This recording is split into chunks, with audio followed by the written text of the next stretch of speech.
Today's guest is Jackson Lieu. Jackson genuinely likes to help people, and you're going to find out why. He has introduced me to a lot of sales leaders in the US whom I would not have known otherwise.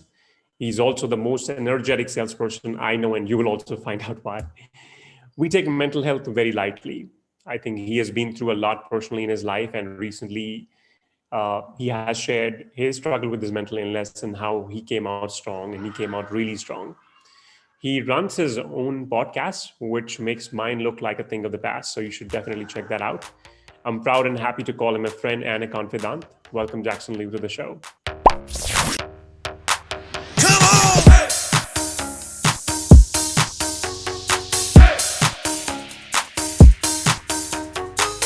So welcome to second episode of Sales Spin today. I'm not as energetic as our host today, which is Jackson, who's already sipping espresso. So I'm guessing he's going to probably flood us with more energy. And that's probably the question I had actually parked for the rapid fire. But anyways, without further ado, I have Jackson, and today I'm also blessed to have Kasturi, who's co-hosting the show, so that I don't mess up.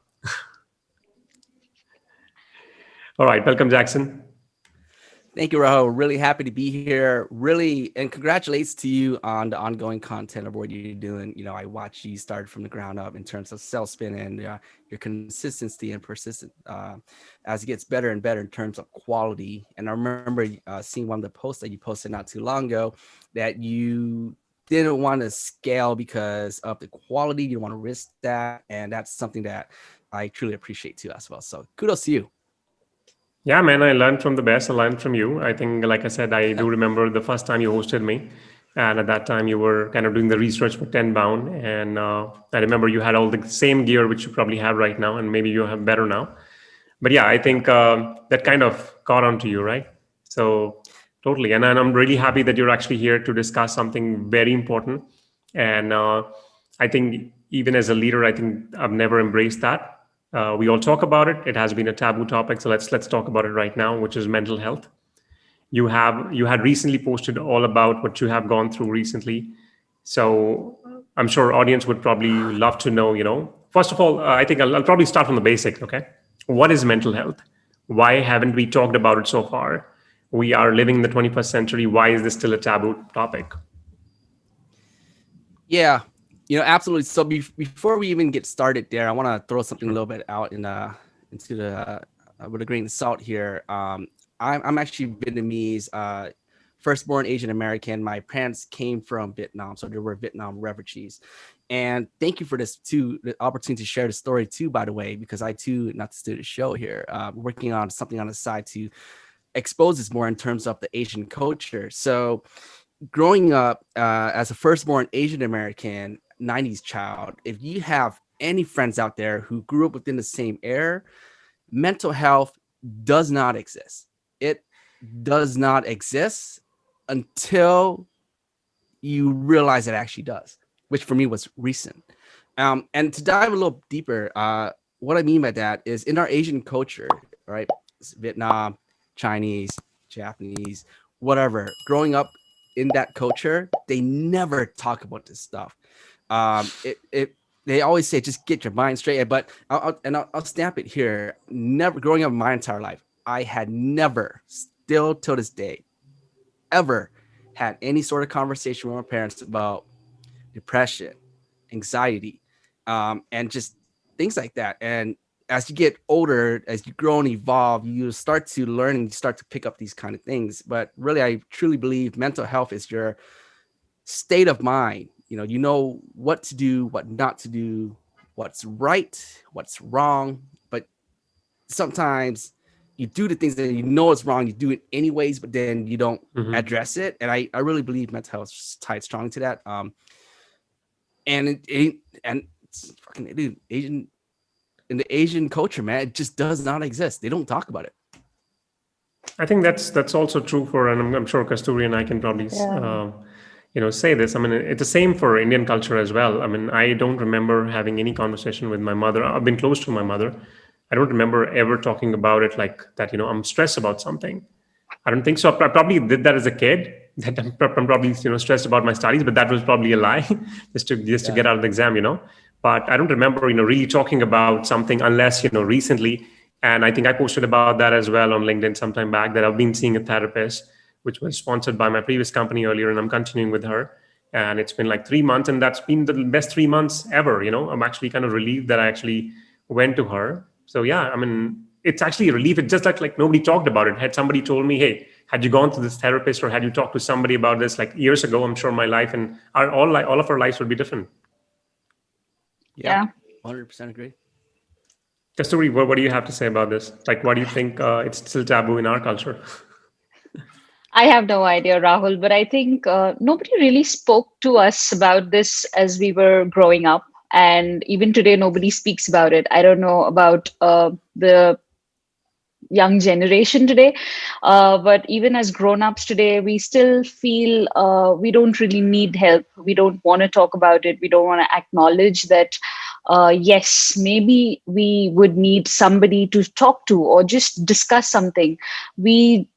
We call it stress, we call it work pressure, we call it by a lot of things, but it's actually mental health, and it's something that we don't accept and don't talk about. uh, yeah, I don't know why this culture, or even I have friends from other countries and other cultures. I'm sure even they don't talk about it as often as they should be doing. So yeah, Jackson, totally agree and relate to your story. But I'm just very curious to know, how did you come up to accepting it, and why did you feel that you should be talking about it, and where do you think we should start in terms of accepting and acknowledging mental health as a serious concern, just not in our personal lives, but even in corporate spaces? I think that's a great question. Yeah. Yeah, you know, to stamp it here, I'm not a mental health activist, nor am I like a therapist or someone who's a professional that or tend to give this type of expertise advice. But I really believe mental health should be talked and spoke about really early on. In our Asian culture, when it comes to mental health, if you talk about if you're sad, if you're depressed, if your mindset is not where it's supposed to be, you're deemed weak in our culture. That's the reason why they don't really talk about that, and to still to this day. But as an Asian American, and I'll give you a quick example too. As I started to grow and evolve in the tech game and sales, started bonding with other individuals, such as my co-founder Ryan Zero of SDU. When I took a trip over to Wisconsin, and this is a true story, by the way. I text my cousin about this. I even told Ryan about it. I went to his house, bonded with his family. His dad is like almost 80 years old, but he's standing tall and strong, and he drove and picked us up, and he's healthy and he's walking around. His mom was retired, working for the city. His dad was retired public defender, and I just got this whole entire family vibe of what it's really like to grow up in a true, real American home, and the whole family's all happy. It's a big house, white gated fence, and I look at his dad, and his dad's like, "Hey, we're going to the EAVV museum tomorrow, which is like the airplane in Wisconsin." He's all giving us the whole Mhm. entire tour, all smiling, and I was like, "What are they doing different that are getting them to be so strong and still healthy?" And I'm looking back at my dad. He's like 20 years younger. He's sick. He's diabetic. He's on dialysis, and he's about to go. All my other uncles didn't even reach that far. I'm like, what is going on here? And they took me in like a whole entire family. And when I got back to the hotel, I kind of teared up, and I was like, wow, this is what the American dream is really about. I'm growing up in that specific household. But I'll just stop there because I just wanted to give an example because of the differentiate. No, So no, no, yeah. no. Totally makes sense. I think you can probably talk a little bit more about what Kasturi just asked. Like, why are we not talking about it? And I think when I come to think about like how I probably opened up is, I think this whole pandemic kind of was the push we all needed, because we could not go out, and there was literally, so for example, before pandemic, I would go out, I would come home. My wife and I would often talk about what happened at the home. I would talk about what happened in the office. Now everything is like all combined, right? I don't have anywhere to else to go to. My only friends and Yep. only colleagues are on screen. And once I'm done with it, I would probably be working. So I'm already stressed. I'm already tired from all the screen time. And I think that all just added up, and that was probably, like I said, just the blow we all needed, especially me. And that's when I decided, you know what, I've had it. Now there's something definitely going wrong with my head, and I need to see somebody, speak to somebody whom I can really, really talk like my heart out. And I think I still remember, the first time or first 3 or 4 sessions I had with my therapist. I literally cried throughout all the sessions because there were things which were kind of bottled up from probably the childhood, because that's how the deep they go, just to really find out the root cause. And yeah, I mean, after that, it was just liberating. I mean, I never thought I would probably cry so much. Yeah, well, it's a good thing you did that. You got to really go Yeah. outside and open up.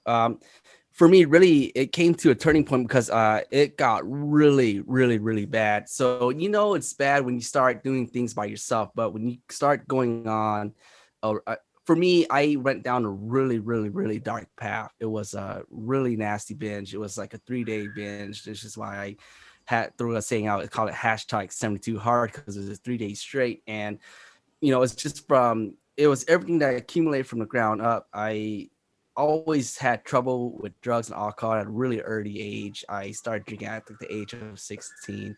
Um, and drugs and alcohol was always there. I was, I'm known as when every time I would go to like the family party, like you're known as the life of the party. You're really loud, you're super fun, you're energetic, you're always vibing with people and always having a good time. But as I started to make more money and started to be more successful at what I do, this addiction started to grow and evolve with me. And little by little, it's starting to get out of hands to the point where I just sat there and I said, okay, dude, I gotta get help.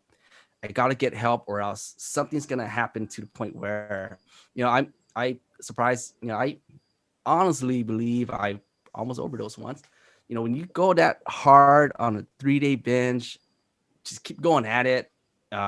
It's really, really bad, and you gotta get help, because if not, you probably die.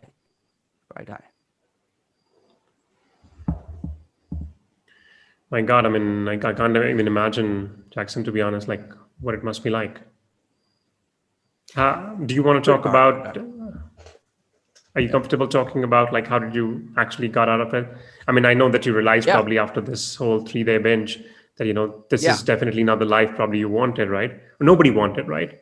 And yeah, that probably that was the turning point for you as well, right? So what did you yeah. do after you realized? Oh, you know what? The first. I'm guessing the first step is probably taking the decision that you don't want this anymore, and you want like a better life. Am I correct? Yep, 100%.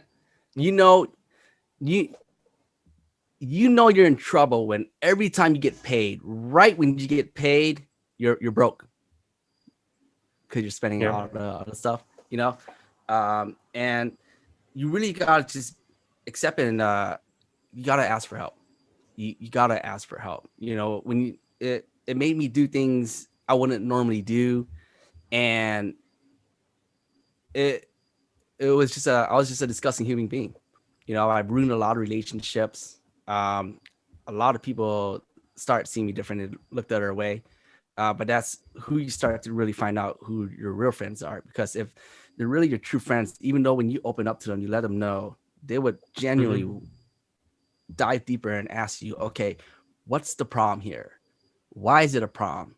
What's the solution? What's the end goal? What can we do to take you to the next step to help better yourself? And this is why I love my previous company so much too, as well, at Better Growth. Hmm. We had a really, really good departure. They told me, hey, look, the job will always be here. We love you. We still want you here, but we want you to take care of yourself first. Go out, get the help you need, get healthy. To help you out, here's a severance pay. Although that was good, that was also kind of bad on my end, because as an addict at the time, it fueled the addiction even more. So there was a lot of heavy relapses involved. But through the series of events, I'm more than happy to say that I finally got to where I need to be. And everything worked out for itself. Looking back now, I have no regrets. No regrets. You have to be real and true with yourself. Look in the mirror and stare at yourself and go, what am I doing today to better myself each and every day? What am I doing right now that I'm not supposed to be doing?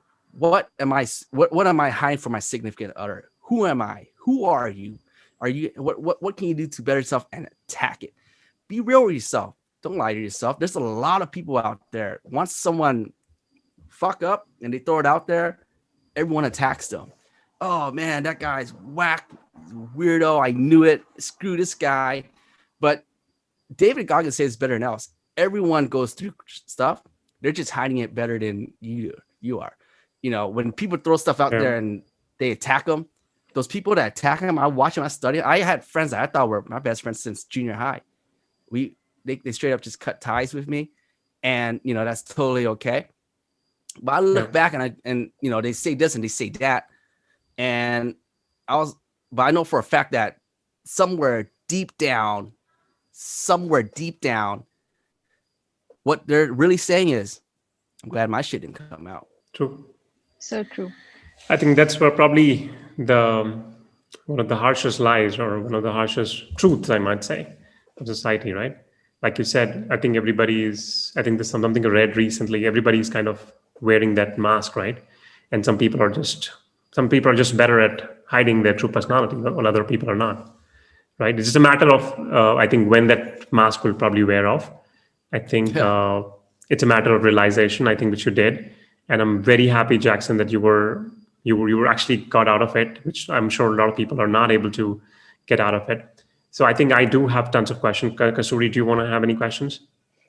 I have a lot, but I'll let you ask yours, Rahul. Okay. No. I'm sure probably our questions will coincide. So one of the question is, see, Jackson, so for example, right now you're living in US, where probably things are much better. And India, as you understand, right, things might not be as better as, in terms of, for example, the culture, in terms of like opening up to these things. On top of which, for example, given the current situation, we all are sitting at home, even though things are much better than what it was like a few months ago. I'm still not meeting my friends. Still not meeting people in person. So the situation is more or less the same. Of course, I've got to understanding that, this is something which I have to do. So my therapist, like she says, I have to have this different screen time. I have to have time when I don't have any screens, or, not dealing with all this, and have to literally spend time with my wife, even though I don't want to sometimes, because there are calls, because there are other things. Now the question comes, how do we deal with it? So for example, there must be members in my team whom I'm interacting with just on the screen. And truth be told, even though I've been like working from home for like 1.5 years, I don't know. I can't say for sure that I'm an expert in probably reading those emotions, which I would have probably done had I been in an office, right? Nobody taught us, hey, now you're actually going to have all your meetings on screen. But nobody told us, hey, this is how you manage the team. This is how you probably recognize their emotions. Nobody taught us that. There's no course right now available, out there to do that. So that kind of adds to the entire problem of this, where one of my team member might be feeling that, hey, tomorrow I might not have a job. Tomorrow, what is my boss going to say if I don't meet my target? I can't read all that. Had I been in an office, I would have actually said, let's go for a smoke break. Let's go out, just have a chit chat. I can do that, but you understand, right? That's not the same. So how do you propose that, let's say, organizations kind of train their leaders, at the same time train each employee, to deal with this personally and be open? If you think about it, every startup would say, hey, we are an open company, we're a startup. But if that was the case, we would not be actually dealing with this in the first place. Yeah, that's a very good question. And thank you for that. I just throw my 2 cents in there too, based on my experience and the things I went through. And that's the trouble things about. So this is the hard thing about it too, because depending on the organization, right? Internal alignment is always an issue. They're constantly working in silos. The bigger the head count, the harder it really is to have everyone fully aligned. Especially, and this is very, very, very common with companies who just recently get acquired. Perhaps let's say you have for instance, right now, did Zoom just acquired Clary, right? Is that right? Zoom info acquired Course. Yeah. Mm-hmm. So let's say when they're trying to get everyone aligned, right? They're like, okay, hold on. We've been doing this for a set amount of years. I know how to do my job. I'm doing this. And all of a sudden you have you now have 2 separate sales teams that you're trying to sandwich into one. And the leaders are the one who are responsible for the top down.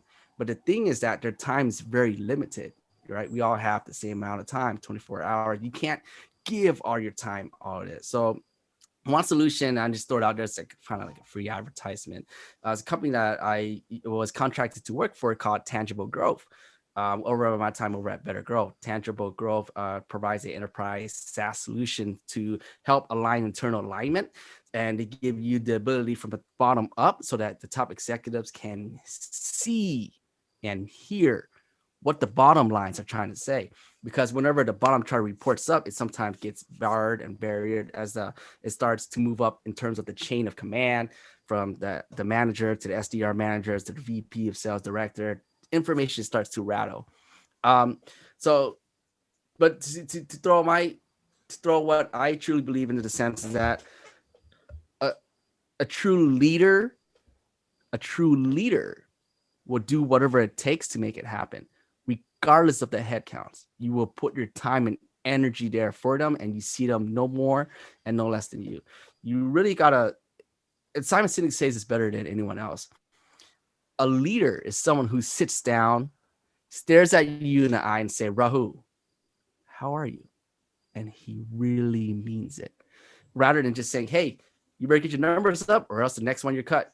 And those are people who believes in head counts, but you want to believe in heart counts. There's a story that Simon Sinek once shared too. I remember listening to one of his motivational speeches and podcasts. He stated that there's this one company that was having trouble with revenue. They're about to go down. They have two options. Number one, they can either just lay out 100 people, or do his own salary cut. He and top execs did a whole salary cut so that everyone stays in there. And he gave a motivational speech and said, "Hey, look, we believe in heart counts, not head counts." And over like 6 months, everyone starts to trust each other, and they feel they're happy, they're motivated, they're safe. And you're in a really good place when you feel like the coworkers you work with, it's like a family. If you can somehow, some way make them feel safe, that's leadership right there. You bring the best of them around them and let them know really, but more, you have to be able to recognize who are, what they're doing here, what they're trying to achieve. And you also have to recognize ahead of time if they're in trouble and something's kind of off. Example, during my time over at T-Mobile, as a team lead, there's this one person that I trained, ramped him up, and he was doing well. And 1 week, he just kind of seemed off. So I just pulled him to the side and said, "Hey, look, you're one of the best over here. I taught you and helped you every single time. You sometimes surpass me, but this week seems a little bit off. What's going on? Are you okay?" And then he just spilled it out. He's having some family issues at home. "Hey, I got you. Take some time off." "Oh, but Jackson, I have this guy coming in at 5 o'clock for my cell." "I got you. I'll do it for you." Yep, man. I think that was. I think I do remember the story which you shared from Simon Sinek. I think I do remember. I mean, he's one of my favorite author. Yeah. Goes without saying. So yeah, I think you're right. I think it all starts with the leadership. But again, like I said, see, I'm a frontline leader. While I can understand, for example, let's say as a leader, we understand that this is our responsibility to make everybody feel safe and make everybody, feel that they're always welcome to share anything. But again, that does not change the fact we're all working remote. And I'm pretty sure, Jackson, the one example you gave me just now, that was probably an in-person, right? I can show my true feelings. Right now, you're just looking at my head, okay, and probably still here. So you can't even see like what my body language is. You can't see my hand gesture. You can't see anything. And like I said, there is no training which I could find which actually helps me prepare or read or understand people better on screen. I'm still struggling with it. I'll be very honest. Okay. And I'm sure if anybody is like watching this and probably coming up with their training, yeah, I'd probably be happy to take the training. Yes. No, just to piggyback on that. I'll sorry to cut you off, Kasturi. We now live in the 21st century. We now live in a digital world. It's now getting harder to really build relationships because it's now a virtual world. Hey, Nice to meet you. My name is Jackson. I heard a lot about you, Rahul. Katsuri, I heard you're a great SDR leader over there in India too as well. Love to get to know you a little bit more. But in the end, we're social animals, and there's I believe it's endorphins is what they call it, or yeah, I think it was endorphin. Like it's the same concept of when a mother first give birth to a baby and they have that skin on skin reaction is to release that. Is it endorphins? Is it dopamine? Am Yeah, I it's endorphins? Right? Is that endorphins. okay? Yeah, it's that love chemical just to touch each other, and this is Yeah. why people shake hands and give each other hugs because it feels good. And just being virtual is just you don't really have that physical touch. That makes Yep. sense. Kasturi, over to you. Yeah. No, I was waiting for Jackson to finish, and it took me somewhere Oh, else. sorry. Jackson, when you were speaking about your experiences, I think we all have gone through that, and we relate. But again, I would be very curious to know, Jackson, that while you were uh, dealing with your issues around mental health and around things that you probably couldn't talk to anyone about initially, how would you advise somebody who's going through a similar phase but is unable to accept it or unable to talk about it to go about maybe sharing, asking for help, or talking to somebody about it, right? Because Rahul, you're lucky that you have an opportunity to talk to a therapist. In Hmm. India, people we don't have that luxury, right? Because still feel it's a taboo. What would my family think if I tell them I'm seeing a therapist? What would my friends and colleagues think of me? Will it demean my image? Will it make me seem incapable or not competent enough? So these are Hmm. things that we keep thinking about even when we know that yes, we need help. So Jackson, since you've been through this journey, I just want to know, what would you suggest or what advice would you give to people who maybe realize it but are still hesitating to ask for help? You have to be direct. You you have to be direct. You gotta just open up and just let them know. If you open up and there's no support there, you're in the wrong place. Yeah, true. That's deep. Yeah. Yeah. Um, Yeah. but just to piggyback on that too, if there's something that I and this is a shout out to my mentor Chris Orlando too. He used to do this sales stack videos where these people come in and meet every like Wednesday or so, and I can't think of the other name of the other individual right now off the bat, but I remember they had a conversation around mental health too as well, and they're pushing for companies to, or well, they call it a hot room or heat room. I can't truly recall it to the back. I'm not sure if you guys heard about it, but they call it like the hot room where everyone from that within that organization will come in and they would pretty much talk about anything they want to throw out there and be zero judge, just like letting them know like it's something that they come in and say the methodology, the philosophy for that is, hey, look, we come in this room, we work here together, we see each other every day. What's one thing I would want everyone to know about me, and just to open up and not be judged. And they call that like the hot room or shooting the elephant in the room. And I remember hearing stories that they mentioned that there was a lot of people come in and they just started opening up about all these things, and all these people were like, wow, I never expected that, I never knew that. For instance, let's say we're, Rahu opened up a building, and then Kasturi, you and I were brought on, and there's like 10 other people, and we know nothing about each other, and we work and see each other every day, and we get that free catered lunch and that drinks and free unlimited snacks, and we just doing very well for a year, whatever, right? And we never really fully bonded, and then all of a sudden Rahu's like, hey, we're gonna have a hot room. We want everyone to feel a lot closer, so come and share secrets without being judged.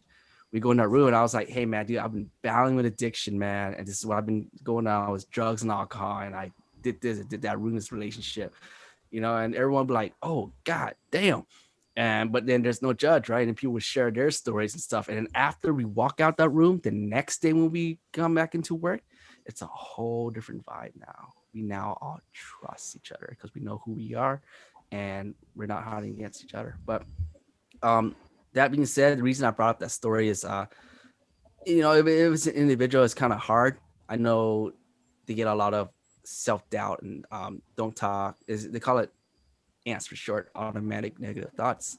Um, but one other way to open up is just to be indirect to us. Well, I'm more of a direct kind of person where I just reach out. Hey, Katsuri, Rahul, can we talk quickly? Is this all right? Hey, look, I've been going through some problems. I gotta let you know, man. I'm not sure what's gonna happen after this, but this is what's happening. Or they can be indirect about it and ask, hey, I'm curious if asking just out of curiosity, if someone was to go through a specific issue in their personal life, well, what does that look like here? That would open up the conversation, kind of steer it out, and that's what I would recommend. But direct is the best way to do it, because you ain't gotta hide behind a bush. This kind of thing's quite serious. Yeah, thanks, Jackson. I think we as leaders as well have some responsibilities. Maybe we don't spend enough time asking our team, "Hey, how are you doing? Are you okay?" Just the basics, right? We do say, "Hey, how's everyone?" But we don't really mean it most of the times when we Yeah. talk over screens like this. But I think thanks for bringing that out helps us to remind ourselves that we need to be more mindful around asking those questions and really meaning it. And especially when we're having one-on-one conversations, maybe we can bring it up as well. Thanks, Jackson, so much. Yeah, Yep. no As a problem. matter of fact, I think anybody who's probably going to join a new company, I think while you're like, as so, and most of the time interviewers will probably ask you, hey, do you have any question? I would suggest everyone who's probably taking a new job today, especially all the youngster, who are probably getting to the SDR roles or any sales role for that matter. I think this should be like one mandatory question. Hey, I'm dealing with mental stress. Tell me how would you actually help me out? All right. Or probably questions like, hey, when was the last time some one of your colleague or one of your team member opened up to you about their mental health? Or you as a company or you as a leader talked about it. I mean, that could be a red flag if none of these things actually happen. Yeah. 100% agree. And I think that's one of the most strategic and simplest thing any new SDR BDR can do too when it comes to the interview process. Bro, I agree with that. Just opening up, what does the conversation look like around mental health support? Hey, yeah, I'm curious. Wondering over at company A, B, and C, what does your mental health support look like? But the challenge too also is these new reps are coming out. You think about it, most of them are young, fresh out of college, whatever. A lot of them don't really talk about that. They don't really open up. They're not really too open about it. They just hide behind a face. Hey, look at my social media. I'm jumping off this cliff, taking pictures out a long river, cool skyscraper, whatever that is, right? But as a leader, it's your job to pick up these kind of tasks. And that's why you're there. You're supposed to catch something when it's off. You get to know them first, and it doesn't happen overnight.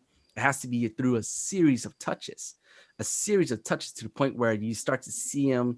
And because we're like social animals, right? The first time, hey, Rahul, nice to meet you. My name is Jackson Katsuri. Welcome. Nice to meet you. And I can't just say off the bat, so, hey, Rahul, what's going on your ass? What kind of mental health problem you having, right, Katsuri? Any problems at home? You can't do that on the first day. It's through a series of touches to the point where you're just depositing to the point where it starts to open up and you build a relationship. And then you start to noticing how they are and how they're not. And if something's off, you have to catch that. That's the leader's job, to catch that and address it immediately. Because conflict ignored, and this is a great quote by Jordan Peterson. I always say, he says, conflict ignored is conflict multiplied. Yeah. Pretty deep, yeah. This was actually a very intense discussion at the same time. I think thank you, Jackson, for being a better than host than I am, and kind of ending it on a lighter note. happy I to do hear have a it. Thanks, small Rahul. rapid fire round in case you're okay with that, just to lighten the mood if that's okay. And Kasturi, feel Yeah. free as soon as I stop, feel free to ask him any other question. Okay, just add to the whole rapid fire. I'm probably short of Sure, like one question. Okay, sure, Jackson, I'm sure, ready when you Rahul. are. What's a rapid fire? Fill me in. I'm gonna ask you like there's no hamper, okay, at the end of the discussion in case that's what you're wondering. They're gonna be rapid fire. I'm gonna ask you a ton of questions. It's gonna be funny. Don't worry, nothing serious. Oh, hit me with it. Let's go. I love games. All It's right. game, right? I think I know the answer to this, but I'm still gonna ask you. How are you so energetic all the time? This is just the kind of person I am. Growing up, always been fun and joyful. I had a huge imagination. I'm a visionary, even starting as a kid. I've just always been happy and smiling and energetic, just naturally in general. It's not coffee, is it? No, it's before that. It's always been like that since I was a kid. There's a lot of people out there who are like negative Nancy's and downers and stuff like that, but I'm just a cheerful guy in general. Like, this is exactly why a long time ago, all my relatives and everyone would say, always told me like at an early age on that you're going to be a great salesperson one day because you connect really easy with people. You're very talkative and you know how to connect with individuals. For me, I've always been a connected person, someone who really has a genuine interest in getting to learn more about you, not me, and making it all about you. And that's just the kind of person I am. The coffee does help though, in case you're wondering. All right. Your favorite piece of technology? Ooh, that's a good one. Sales engagement platform. Sales engagement platform. Is that Awesome. right? Are we talking about? I don't know. That's just the first thing that popped in my head. Not sure you meant like, No, something no, that it's would. totally okay. It's totally okay. It could be like, yeah. I mean, I probably thought probably you'll say Marshall at the back or something else, Oh, but that's okay. No, no, it's totally okay. I think sales engagement platforms are cool, if you ask me. 24/7, Anyways, 365, baby. Sales development. Sales your development. Yeah. your favorite sales or sales development leader in the world, David Delaney. David no Delaney. doubt. He All right, if you were not in sales, what do you think you'd be doing? God, I thought about this a lot. Honestly, I'd be lost. I I don't know. I'd be lost. Actually, I'll probably be a therapist, but I knew I would never finish school. So I'll That's pick okay. I therapist because mean, a lot of therapists therapist I know was never finished the school, so yeah, you could still be a good one. therapist was one of my something I had in mind, but I knew I'd never make it in school. But then again, back then I was just a prisoner of my own mind. But no regrets. No regrets. Yeah. Yeah. Last question. One piece of final advice for anybody who is dealing with these mental health issues and not able to come up. Just one final advice. Ask for help. You know, you're you're not alone. You're not alone. And I understand where you're coming from. I'm sorry to see that you have to go through this. I feel you. I know you, but you're not alone. There's people who loves you. If you're in a really, really, really dark place, you need to somehow, some way ask for help from those around you, those who loves you. Don't take the ultimatum of taking your own life. That's not the best way to do it. That's not the way to go. Because when you do that, all you're bringing is just sadness and sorrow to those around you. You you want to leave the world better than you found it. So if you're going through some really dark times and you really need help, ask for it. That's pretty cool. Just Yeah, do you want sorry, to add Rahul. something?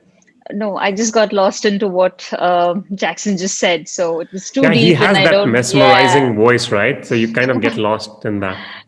true. Oh, thanks, bro. I appreciate that, Katsu. So I'm not sure, Kasturi, if you have seen, he also runs his own podcast. I And did last I night think when after I, you told me about it. okay. So I think after I watched his first episode, I'm like, dude, how are you doing it? Like, this looks so much better than what I'm doing. And my quality is nowhere what he was doing. Then I asked him, he said, I'm using the Zoom, same link. Yeah. So yeah, it Yeah, actually it's helps. okay, bro. So for me, Yeah. it kind of helps because I can always look up to somebody who's doing it like better than me. And I can always, I'm always a sucker of all the good things. I get suck from people.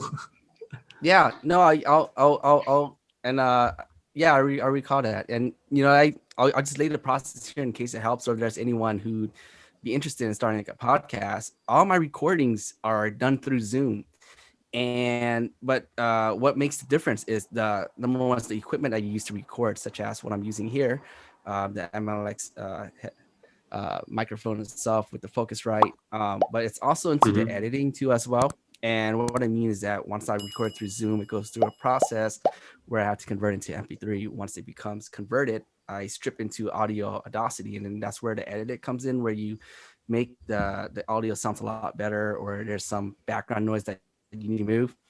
Once I do that and I normalize it to a negative 0.1 dB, I just upload it to the platform I use, which is Anchor, and that's pretty much it. But as for the video, that's it's in tangent with the Audacity editing in terms of digital media with the video itself.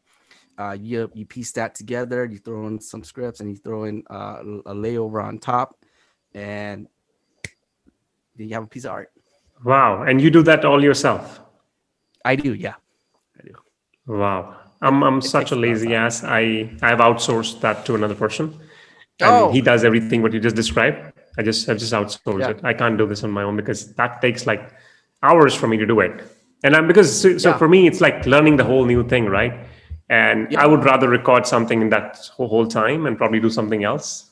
And in Oh, India, it's not that expensive. I'm gonna cut that out oh, so that my editor doesn't watch this. oh, Rahul, believe me, if I can afford it, I'd outsource it too, because time is at stakes here, right? Time, and Yeah. this is why Gary Vee is so successful at what he does. He pumps all his content. All he does is just go down and spit truth. He outsourced the people to record him, do it for him. He has it laid out. He has a full system and process in place. And all he's doing is just depositing content. And that's how he got to where he's at today. Where do you But if think I I can got the afford idea it, from? I'll do it too. Yeah. Yeah, You should exactly. Right. actually Jab, hire my jab, jab, editor. right hook. Yeah, you should Yeah. actually hire my editor if you want. It'll probably cost you way less than you can imagine. Yeah. I'll keep that top of mind and definitely look Yeah. into it when I caught my next opportunity for sure. Yeah. Cool. That we comes to everything comes to the end. So here we are. Thank you so much again, Jackson, for being on the show. I think this was probably one of the most intense, uh, and for obvious reason, right? I think I've felt it. I'm pretty sure we all have felt it. It's not Yeah. something, and I'm pretty sure everybody who's going to watch this will be able to relate to it because that's something which they are either going through themselves or somebody in the family or the friends would have actually gone through. So yeah, I'm very very happy. Thank you so much again for sharing your whole journey, man. That takes some courage, and I'm happy that you're back, and I'm happy that you're really bounced, and doing much better than. And I'll definitely be looking forward to see what you and your partner is doing. Actually, did reach out to him, by the way. I told him that I'm having somebody on mental health. I did not tell him that it's you, so Yeah. I'm sure it's going to be a surprise for him too. Not a problem at all. Rahul, thank you so much for having me. I'm really happy to be here. It's nice and pleasure meeting you too, Katsuri. If you guys be open to it, I'd love to come back later on, just chat sales development and strategy, and get to know you a little bit more, Katsuri. But once I come down, I'd love to drop some bars on that too, and share with the world what it really takes to become an elite prospector. Absolutely, Absolutely, man. Jackson. Goes without Thank saying. you. Yeah, thank you. Thanks, guys. Bye bye. Thank you so much, Cheerios. Rahul. Thanks, Jackson. Take care. Bye bye. Bye bye. Cheerios. All right. Okay, a quick recap. You should consider your mental illness as seriously as you take other diseases. Embrace other people when they open up to you about their mental illness or any situation for that matter. At the same time, you open up to people around you, your family, friends, colleagues. If something is bothering you, first step is realizing that you need help. Understand that people have started accepting mental health as something worth discussing, and not all leaders are still trained to handle these situations and conversations. If you're a leader, understand what you might consider small might be a big deal for somebody else. It is your responsibility to know what's wrong with each individual, and you need to put your head and heart in ensuring each individual's well being. Sometimes you cannot help, sometimes you cannot talk. All you can do is maybe point them into the right direction. Have a culture where people can share things without being judged. In the end, do not hesitate to ask for help. Take very good care of you. Thanks for watching this video. If you liked the video a teeny tiny bit, would you like the video, subscribe to the channel and tell me what you liked? Throw your best insult at me if you did not like any part and you would want me to improve. I promise you will not offend me. Seems like too much work, right? Let's start with subscribing and let me know in the comments what I should cover next. Thanks again.